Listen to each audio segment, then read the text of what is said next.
కారుమూరి వెంకటరెడ్డి గారిపై కేసు ఎందుకు దర్యాప్తు చేశారు అనేటువంటి విషయం పూర్తిగా ప్రతి వీడియోలో కనబడుతుంది.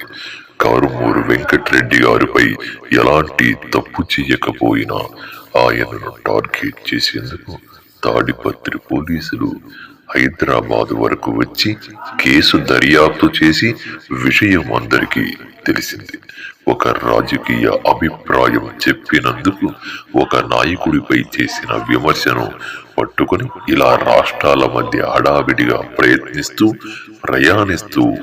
అరెస్టు చేస్తూ చేయడం జరిగింది. ప్రజాస్వామ్యానికి తగిన పని కాదు.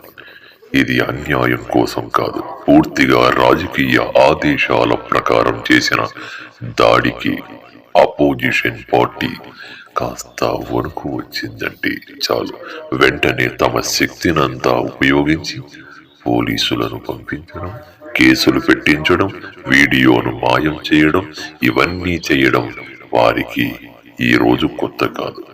కూటమి ప్రభుత్వం చేస్తున్నటువంటి పరిణామాలకు కుటుంబం సతమతమవుతుంది.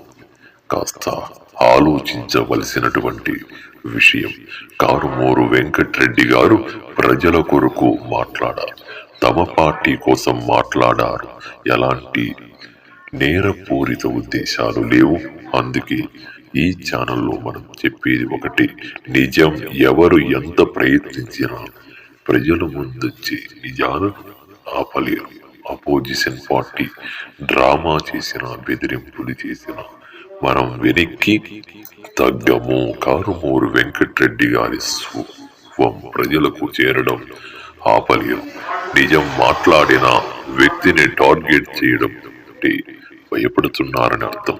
మరియు నిజం బయట పెట్టడమే మన ఛానల్ ధర్మం. Thank you.